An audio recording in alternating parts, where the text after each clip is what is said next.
Hi, this is Ryan Neiswender, Paralympic gold medalist in the sport of wheelchair basketball for Team USA, and I'm going one-on-one with ADC partners.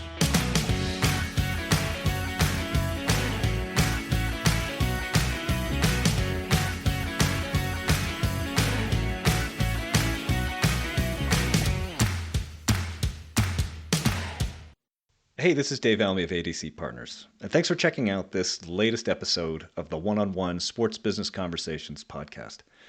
If it's your first time listening to the show, I really appreciate you stopping by. If you're a return listener, well, you're clearly a glutton for punishment. As always, if you're so inclined, please take a second to rate or review the show. It's always greatly appreciated.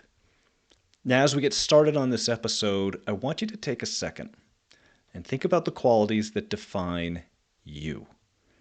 What are the different things that make you, you? Do you love those qualities? Or are they something you feel like you need to battle? For my guest, Ryan Neiswender, it took time for him to learn to love the quality he hated most about himself. But when he did, he reached the loftiest heights an athlete can reach.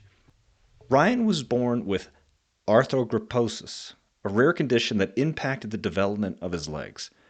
By age 8, he would need to use a wheelchair to get around. But rather than feel constrained by his chair, Ryan felt he could move effortlessly. Then one day his parents took the sports-obsessed Ryan to a nearby wheelchair basketball clinic, and the rest, as they say, is history. Actual, literal history, because Ryan went on to not only excel at the sport, he ended up winning a gold medal for Team USA at the 2020 Paralympic Games in Tokyo. In our conversation, we talk at length about Ryan's journey and what he learned about himself along the way. We go into the highs of winning a gold medal and more recent lows associated with the sport.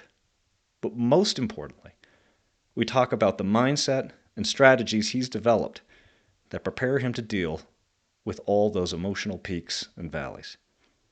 Thanks again for listening, and hope you enjoy my conversation with Ryan Neiswender, Team USA gold medalist in wheelchair basketball. Ryan, you started playing wheelchair basketball in 2002, right? Yep. So Yep. I'm interested in what your first impression of the sport was. The very first time you saw it, did you take to it right away? Were you looking at like, what am I even looking at? What was that moment like when you saw this happening? I think everybody has a different reaction to a wheelchair. I think one, we oftentimes don't think, especially when we're not using it in our everyday life, that the wheelchair is the limiting factor. And so I think I was too young to really understand that, but I know my parents were a little hesitant when they saw the wheelchair and hopping in it for the first time and what that meant for their kid.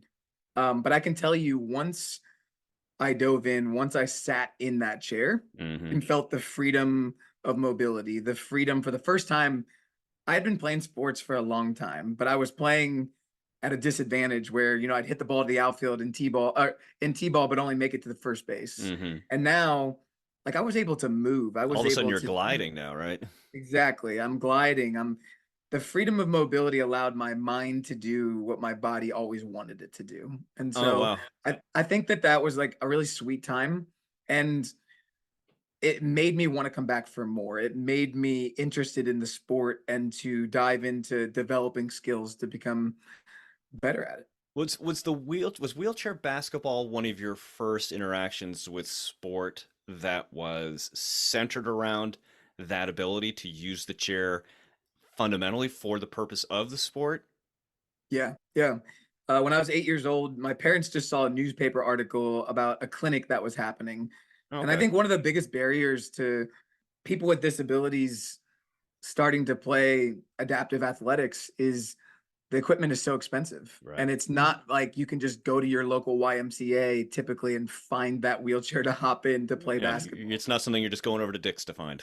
Exactly. Like it's not a 2 for $10 type of thing. And so for me, I didn't know what I didn't know. Yeah. And so once I knew and I experienced, I got hooked. Yeah. So you go to the clinic and that was your really first taste of that particular sport. You sit down and you go, "Oh my God, was that it? Was it like, this is the greatest thing I've ever done. I can't wait to do it again?" Or was it a little bit more like along the lines of, I'm feeling it out a little bit? Yeah. I kind of equate it to, when you're putting together a puzzle and you're like, this piece should fit. Like, why does it not fit? But then when you actually find the right piece that does fit, it just like fits naturally. And Hmm. it's like, oh yeah, that one was always meant to go there all along. That's how wheelchair basketball was for me. I'm It terrible just with fit. puzzles, so I'll have to accept the analogy for what it is. But I appreciate it. You fit right in. You were that missing puzzle piece. Exactly. Exactly. All right, so you do that, and then you're playing in high school, right? You're competing in for a high school, not a high school team, but like an area group that has high school age students who are doing this. And then Team USA took notice. They saw you playing and thought, okay, this guy is someone we want to keep an eye on.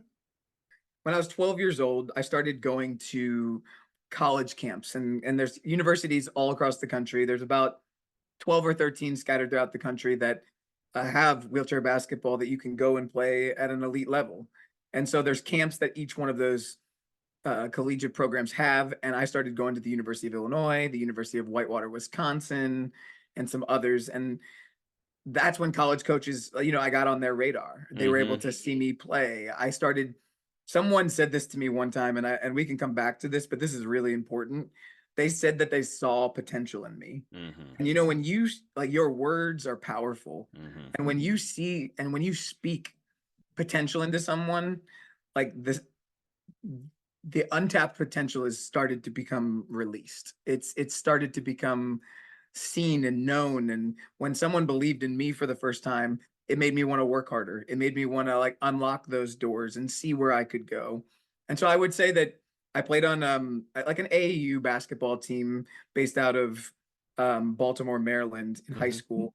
And during that time, college coaches from all across the country were recruiting me at these different tournaments and regional tournaments and national tournaments that we would go to. One of those coaches happened to be the national team coach as well, Ron Likens from the University of Missouri. And so there was a perfect storm of the coach was recruiting me. We were coming off of the 2012 game, so 2013 they were reimagining what the team could look like, and I got an opportunity, and I took advantage of that Were you like opportunity. looking over your shoulder, going like, I feel like I just started this sport a couple of years ago, and now Team USA is knocking on my door. This is a little bit surreal, or was this something that you had set out for from the beginning of your play, saying this is an opportunity for me to represent the country, type of thing? Where was the balance between those two elements? Many kids when they start playing sport, let's say basketball, they write on their like first grade piece of paper, like, what do you want to become when you grow up? And then they Yeah, say, like, I want to be an NBA player, yeah. right? I said I think podcast host, so it's a different animal. there you go. I love it. Oh yeah, you made it Achieving the happen. dream, baby. You made it happen. So for me, like, and any really wheelchair basketball player, like the pinnacle of our sport is the Paralympics. It's Hmm. Team USA. It's winning gold medals.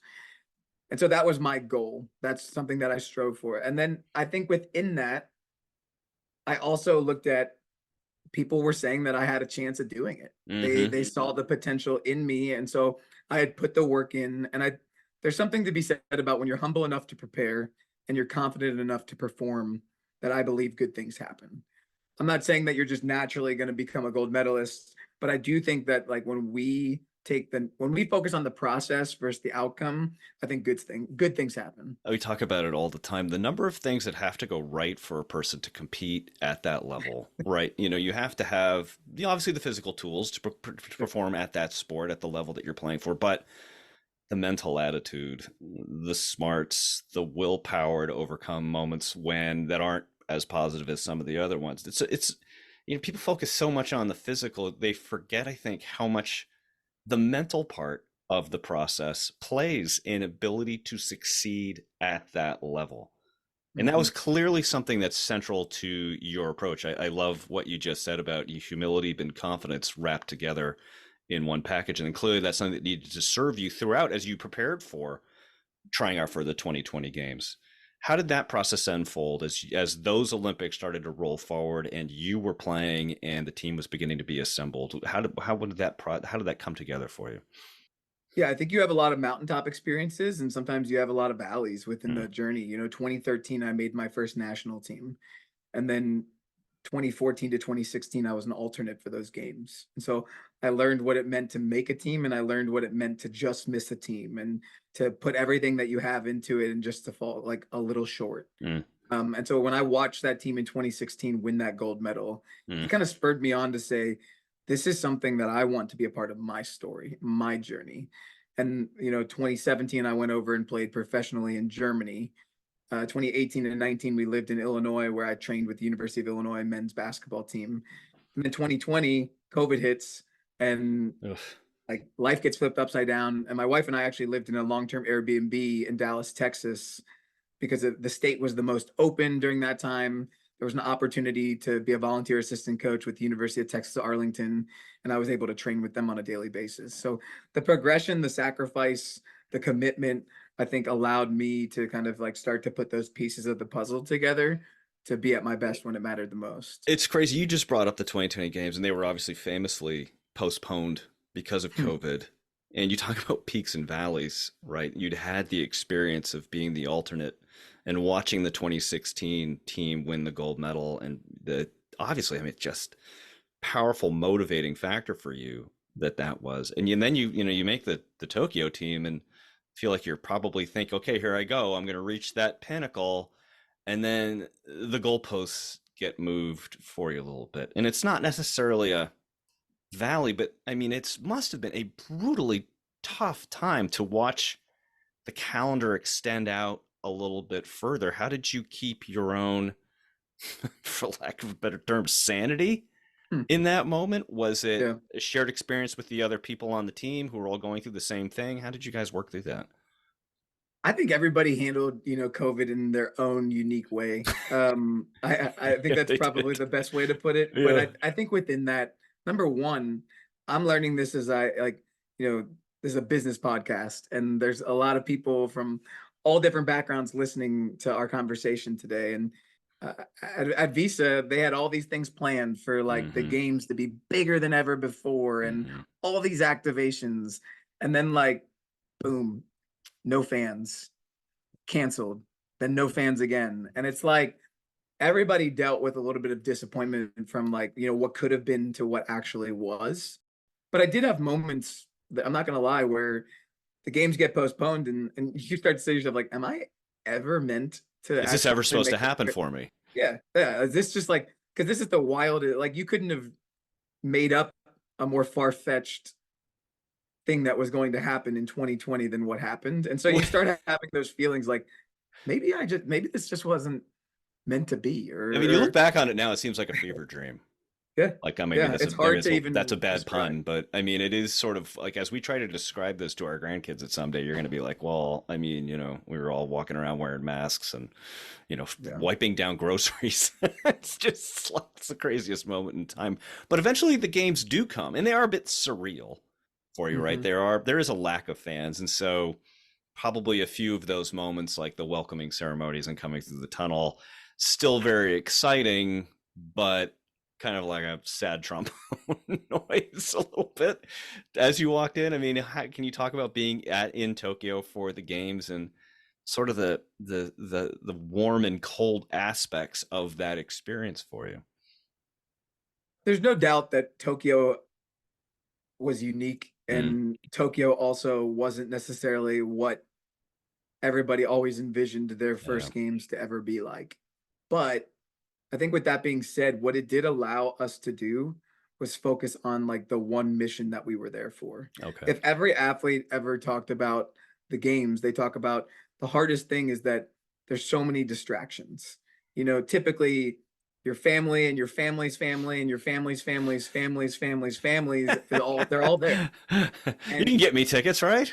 right. And Yeah. and they think that like you're supposed to hang out with them all the time and like make time for them. And you have, especially in our sport, we're not a one event kind of thing. We have 8 games over 12 days. Oh, it's You have compressed. practices in between. Yeah. There's not much downtime. And like you're trying to fit in all these other things, these other moments. Even just sometimes we have to make the decision that we're not going to go to the opening ceremonies because our game's at 8 a.m. the next morning, and you're not going to get back till midnight.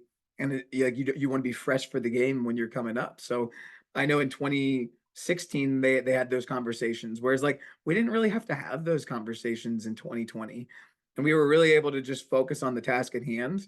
And when you think about it, at the end of the day, there's so much beauty in celebrating the world coming together and celebrating, the what the Paralympic moment truly means. But I will say that like we went there for one thing, and it was to win gold, and we were able to be laser focused on that and kind of come together as a team for that moment. So the ultimate goal is, like you just said, was to win gold, which is what you eventually did in Tokyo. And, clearly this is something that the majority of people will never experience in their life, what it means to win gold for your country, to hear the anthem, to see the flag raised. Can you share a little bit about that moment when the medal is hung around your neck and you've reached the pinnacle of the sport that you chose for yourself, representing your country? I mean, I'm just describing it to you right now, and I'm getting like hairs on the back of my neck are coming up. What was it like for you in that moment? Winning a gold medal is so unique in that you go, at least my experience was, we just finished a game. You Hmm. come into the locker room and you have about 4 to 5 minutes to get out of your uniform, get into your podium gear, get in line, go like stand on the podium. They stick the medal around your neck, and 20 minutes later, you have a gold medal, and like you've gone from the game barely being over to like you're taking a, celebrating, and like taking an the elbow whole on the ceremony is nose to over. being on the podium. So it's not this like long drawn out process. But I do think one of the things that I remember the most is after every game, our coach would come into the locker room and he would just say, this game has no memory. And what you did yesterday will have no impact on what you do tomorrow. So he was kind of just saying, like, if we won today or we won yesterday, like tomorrow's a new day. And if we don't show up, like, we aren't going to be gold medalists. And he said, like, we came in, I told you we had like 4 or 5 minutes, but he paused us and he just said, like, this game, I've said this after every game, this game has no memory. But then he said, like, but people do. And you'll remember like this moment for the rest of your life. And I think that there's a golden thread in there that, like, people remember how you treat each other. People remember the experiences that they have with you, and how you live your life. And the moments that you share together through the shared experiences, that's really what lasts forever.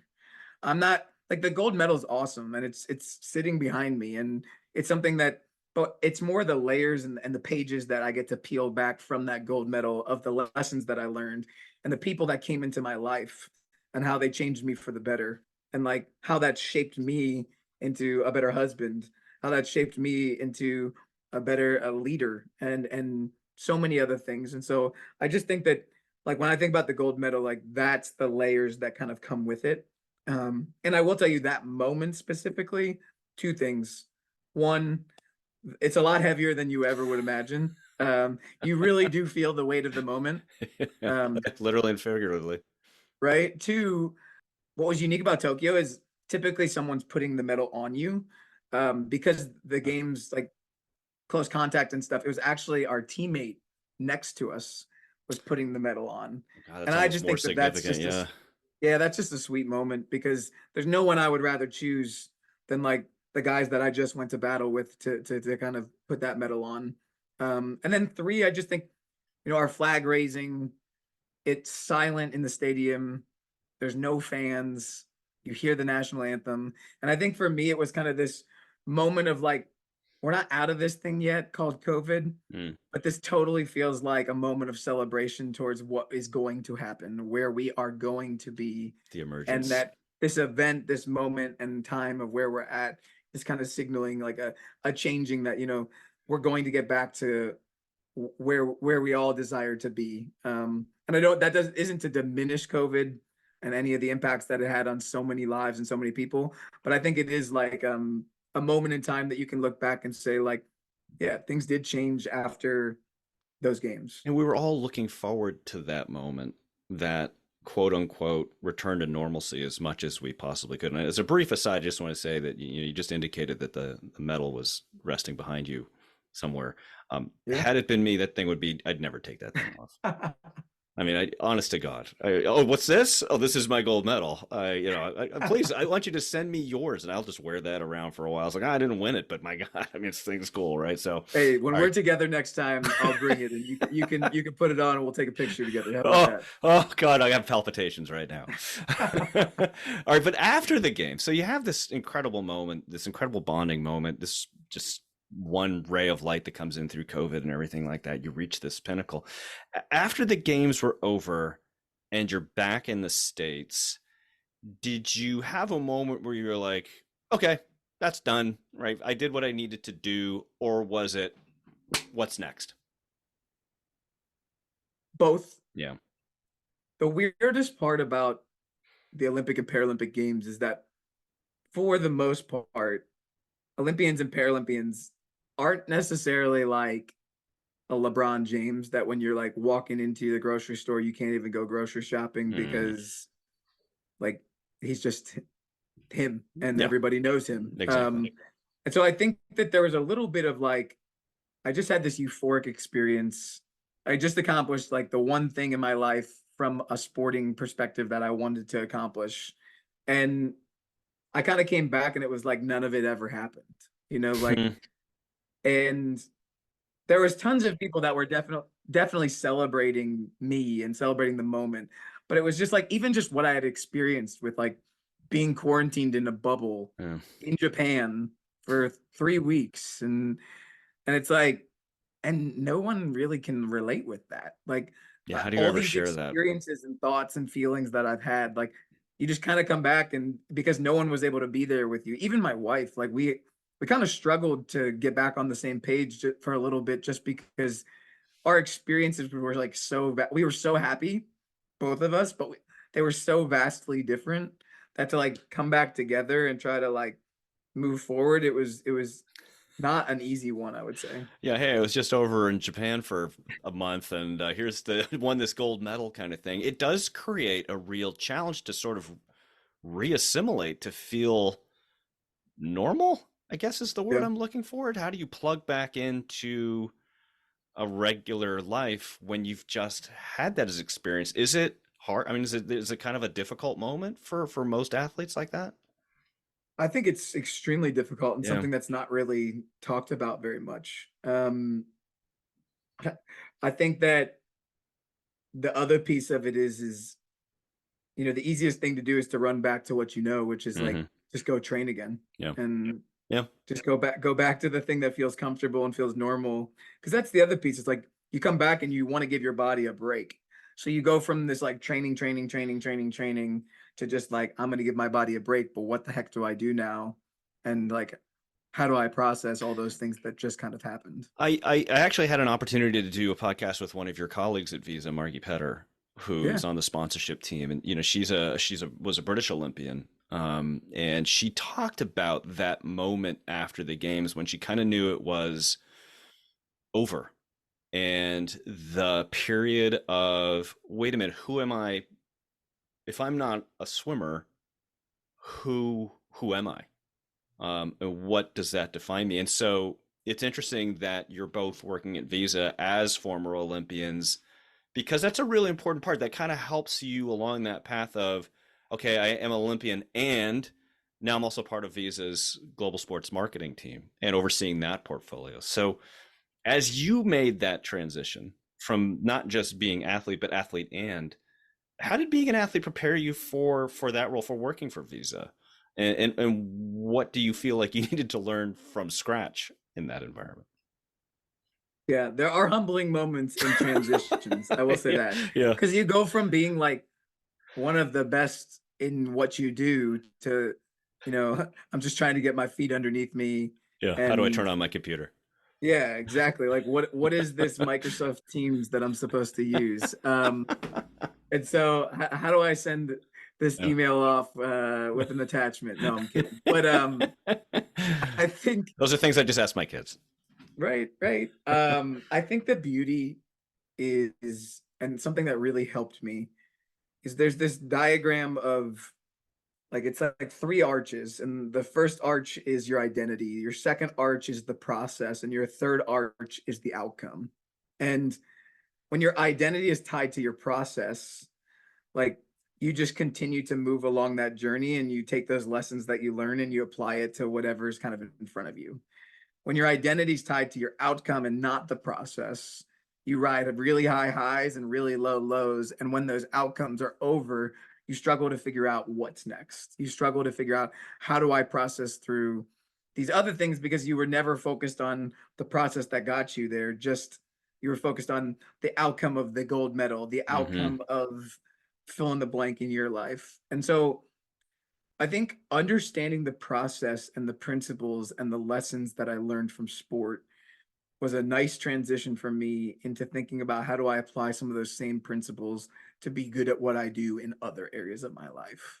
I think Margie and I would both say we're very fortunate to have landed where we are. Yeah. I think it's also, we're fortunate, but we also worked really hard to be where we are as well. But not everybody has that landing pad of being able to come into something like this. But when you are able to do it, it's being able to apply those lessons, the work ethic, the strategy involved, the vision casting, the communication skills, all those things, to be able to really drive success in another area of their life. And I think it shows also that I am Ryan Neiswender, Paralympic gold medalist, and that will be something that always describes me in some capacity. But I'm not a one trick pony. There's a lot of layers to Ryan Neiswender. And I hope that people get to know that. I hope people see that. And I think that that's the beauty of businesses and people seeing athletes beyond just the one trick pony that they are, and really what they can bring to the table. I've had conversations with people that you look at being an athlete and the training and everything like that, and it looks like, again, we kind of talked about the difference between the mental and the physical, like the hard goal outcomes associated with being an athlete, but all the quote unquote soft skills you're developing in that training and being able to transition to a company like Visa. Boy, that's really where, yes, of course, you and the Margies of the world benefit from working from Visa, but Visa's getting a lot out of that equation too, right? Yeah. I mean, they're bringing some pretty motivated people on board who might not have a big baseline of business experience with it, but my God, they're going to run through a wall in order to get there. Yeah. And with the outcome, I'm a Paralympic gold medalist, but that doesn't make me like, there's other things that I have to do to be able to showcase like all the value add that I bring. And I think when we're athletes, like, we're our own brand in a lot of ways. And so, but we have to build our value proposition. We can't just come and say, because I'm a Paralympic gold medalist, you should do this and you should do that. And Listen to I me. deserve this and I deserve that. It's Yeah, like, yeah, yeah. no, like it's it's the value proposition that you bring, and like developing that resume, that it thing that you think you can take to that next level. I think is really the important aspect that athletes need to learn, is that like we don't just get to say like I deserve this because of what I've done in the past. It's like, what I've learned in the past has prepared me for this and this, and this is why I think that you'd be missing out if you didn't hire me as like Yeah, not the next resting on person. the laurels, but already Yeah. aiming for what's coming next. And I listened to an interview you gave where you talk about the market of people with disabilities, and it represents about $13 trillion in disposable income. And I mean, that's just such a vast market to consider. And as you've talked to people about that size and scale of that market and marketing to that community, as you think about sponsorship and branding opportunities to reach that audience, what are some of the unique qualities that companies should consider when they're creating and crafting those kinds of partnerships? What advice do you give to them? There's a campaign and an ad going around right now. I don't know if you've seen it on LinkedIn, but it says like, assume that I can, so maybe I will. And Hmm. it's on a girl who has, I believe, Down syndrome, and she goes to a bar and she orders a margarita and they give her an orange soda, you know, because they don't think that she like should like can drink, that's the assumption that they've made. Or her parents just say like to stay at home and just we'll take care of you, rather than like empowering her to go out into the world and like accomplish these things. And it's because people with disabilities are seen as less like incapable of. And so when we've been taught that like when you have a disability, like you can't and you're incapable of. And when we make those assumptions, then like just getting like I've had people come up to me at the gym and just like, it's so inspirational that you're at the gym. And it's like, are you objectifying me to make me feel better? Like You like made it in what here all by yourself. Way to go. like what is this? Like what am I Yeah. supposed to do? Not come to the gym? Yeah. But I think it's when we start to see people with disabilities as who they truly are, which are just like people in society that are looking to make changes. When we don't make assumptions of what they can't do, but we allow them and we provide the visibility so that people can see what they are doing. And all I'll say is that people love to see themselves represented in the brands that they support. And so when we talk about $13 trillion worth of spending power, which is like greater than China, and when we look at 15% of the world having a disability, 25% of the United States having a disability. I mean, I could go into like stat on stat on stat. 75 million people need a wheelchair. That's 1% of the entire world. Mm. Yet, like the world isn't set up for people with wheelchairs. They're like, hey, you can enter through the restaurant through the back door. Yeah, sure. Right? You can come through the kitchen. It's like, well, I'm out on a date with this girl and I don't want to go through the back door, Not the best look. Yeah, right. And so I just think overall, it's when we put people with disabilities in visible spaces, Mm-hmm. we start to educate people. We start to represent our world as what it's truly seen as. And then I think that we have a lot of value add. I mean, there's a whole like when I think about why businesses should invest in sponsoring the Paralympic movement, adaptive athletics, like Mm-hmm. people with disabilities that are in sport. I believe it's because it's the most untapped, unbelievable opportunity to grow your business. When you look at an area that like not many people are investing in right now, I think it's that. And I think those that are doing it now are going to see a tenfold effect when LA 2028 comes in the United States of America. And so, but it's not doing it from a place of like, I feel bad for you or you're an inspiration. I don't need to be objectified to make like the rest of the world feel better. It's from a place that like, assume that I can, so maybe I will. Like, see me for who I should be seen as. And just as I love in 8 Mile when Eminem kind of calls out all the flaws that he has, right? I think we need to have a real conversation of like, all the assumptions that people make, put them on the table and say like, and none of them are true. And this is who Ryan is. And this is what you really get when you work with me. And I think when we stop making assumptions, I think that's when our world can move forward and really maximize the value proposition that like the Paralympic movement and people with disabilities bring. You have a talk that you give. It's called Loving What You Hate. And I'd love for you to just provide a high level review of that concept and the themes and the message that you get across when you present that to people. How do people hear it and respond to it when you're able to deliver that to an audience? Loving What You Hate, it's a unique topic or a unique title, I would say. Like, I think it's catchy, it's confusing. You want to know more because, Paradoxical, one might say. yeah, exactly. And I think for me, I tried really hard in this talk to not everybody can relate with having a disability, but everybody can relate with like hating something or wanting to change something about themselves. And, growing up for me, I tried to avoid my disability. Like the greatest compliment that you could have given me as a teenage boy would have been like, I don't even notice that you have a disability. I'd be Mm-hmm. like, score, that's Yeah, awesome. That's did it. exactly what I want. But I think that when we push away the things that we hate, they're still festering and they still like build up. And I talk about in the talk that, we've all seen a scary movie before. And the first time that we see a scary movie, we're nervous, we're anticipating what might come, and we're on the edge of our seats. And for most of us, it happens every time that we watch a scary movie for that first time. But the more we watch that movie, and the more, like, the second, the third, the fourth, the fifth time that we watch those movies, the same movie, it's no longer scary. And why? It's because, like, you know what's coming, and you've disarmed the thing that you once feared. And so for me, with my disability, it's like when we embrace who we are, when we normalize the things that we hate. I'm not saying that it just naturally dissipates and goes away, but it doesn't hold the same power and the same grip.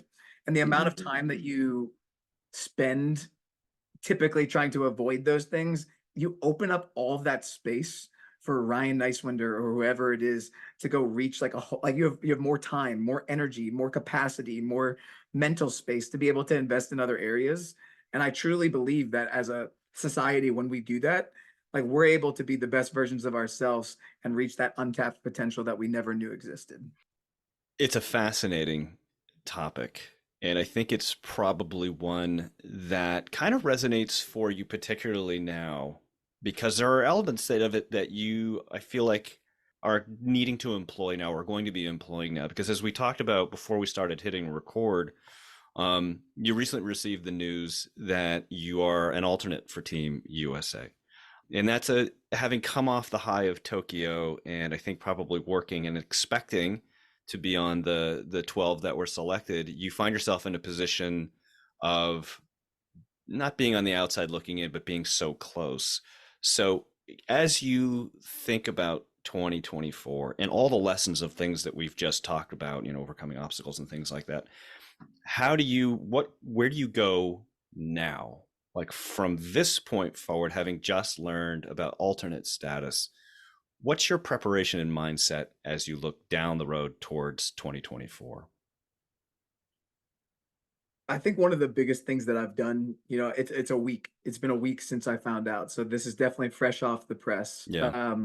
And I'm disappointed. I think that it's okay to be disappointed. I should be disappointed. Um, but I also think if I'm gonna practice what I preach, like, the first thing that I did, and you can ask anybody that's on our sports sponsorship marketing team, is that I wrote an email, and I kind of wrote that, I it didn't go the way that I thought it was going to go, and I didn't make the team. Hmm. And I let them know that, what I've learned in life is when you swing big and you shoot for the gold medals, the beauty is, like, you can obtain those gold medals, but there's also going to be moments where you swing and you miss, and you get to learn from those things as well. But it'd be very easy, like, it would have been very easy to come on this podcast and not tell you that I just didn't qualify. It'd be very easy for me to not write that email and for people to just kind of, like, keep waiting and assuming. But I think, like, if I'm going to embrace my scary scene, if I'm going to love things that I hate that happen, right? I need to sit in and I need to normalize and I need to talk about, because, like, once I do that, it doesn't hold the same grip on me. I don't have the same, like, thoughts of, like, do they know? Do they not know? Should I tell them? I'm embarrassed to tell them. You're breaking And its I think power. yeah, it doesn't hold the same grip on me. Now, I'm gonna go through the ebbs and flows of, like, when the games are happening and I'm not competing in those games, I'm going to struggle. Yeah. There's going to be disappointment. I am super excited for my teammates, and I want them to go win a gold medal. I know they can go do that, and I will be their biggest cheerleader, but it doesn't mean that I'm not going to be disappointed. So we'll go through the ebbs and flows. It's not like this magic potion that I just kind of do those things. But your question was, what's next? What do I do? And I think for me, like, the beauty of Ryan Neiswender is, like, I'm passionate about a lot of things. It's actually one of my greatest strengths and weaknesses, because sometimes I take on too much. I don't kind of laser focus in Yeah. on one area. And so I really want to get into speaking. I'm passionate about speaking. Anybody listening, if you need a speaker for any of your next topics, I'm available, and I want to share the message on, what I've learned about developing a winning mindset, educating people on disability. I think, you know, how are we competing at our best when it matters the most? So that's one piece. The second one is I'd love to get into, like, broadcasting, and I think that there's an area where I can really educate people on our sport and what that looks like, and do it in a way where God's gifted me with the ability to communicate well. And so why not use that in an avenue to to impact the world for good. I'd say get into podcasting, but I can't use the competition, man. Just stay out of my lane, Neiswender. I know, right? Hey, I'll leave the podcasting to you for now. I think I like listening way more than probably editing it all. But yeah, there's just some of those areas, for me, we're exploring what that looks like. And then the last piece is my wife has just sacrificed a lot, and my family has. Yeah. And so it's also just like being where my feet are and like being okay with a Saturday and Sunday that don't have a lot going on, and that I'm just able to be present and be a good husband and like spend time with my nephew and go on those vacations that I put off for a long time. So I think that there's beauty in it all. It's not the way that I would have written the story, but I think that I can embrace the way that the story has played out. And I think that I can not like it, but still move forward with it is probably the best way that I would describe it. Ryan Neiswender, he is a Paralympic gold medalist for Team USA in wheelchair basketball and a sports marketer over at Visa. And I really appreciate your time, your honesty, and your insights today. And this would be a perfect place to end it. But regrettably, I have to put you into the lightning round. Ooh, oh, yes. I like it. You're going to the lightning round. These are unexpected questions. All I need from you at this juncture is responses that are the first thing to pop into your mind. Are you ready? I'm ready. Let's do it. All right. The upcoming Summer Games are in Paris. What's your take on mimes? I've never experienced one. Good. Keep it that way. I'm creepy as all heck. All right. According to your biography, your ideal superpower is teleportation, which I am totally down with. But what is wrong with people who say invisibility? I want to be seen. I mean, that's my big. I love to be seen. So why would I want to be invisible? Why would I want to be invisible? And let's just face it, it's creepy. Exactly. You want to be, it's just weird. I agree. All right, fine. All right, give me your weirdest pregame ritual or superstition. I actually listen to instrumental music so I don't get too pumped up. Really? You take it down a notch? Yeah, otherwise I get too amped up before a game. Just something to be in the ears, but nothing to like get me too not too fired up. Preferred artist? Enya? Honestly, Spotify, like they curate some really good stuff based off of what I've been listening to lately, and sometimes I take the decision making out of the process, especially when the game. You're turning the wheel over to the algorithm. I appreciate it. Okay, you and your wife are both competitive athletes. How does that come out at home? We got to be on the same team. We always talk about that. It's like we are so much better when we're competing with each other than against each other. And plus, you don't want to deal with the fallout of having to compete. I know, exactly. All right, last one. Learned that early. Okay, ready? Here we go. Get ready. So here we go. Also, according to your bio, your favorite time of year is March Madness. So, which is this weekend coming. We're recording this the day before the weekend of March Madness.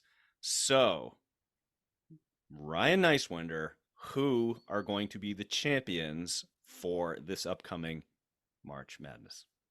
My heart was broken when Illinois lost last week. So that was my pick. But since they lost and UConn looks so good, I can't go against UConn. UConn back-to-back champs. That's my prediction. All right. Women's side? Ooh. I'm going with South Carolina, undefeated season. It's going to be Caitlin Clark versus the South Carolina, and I think they're gonna win.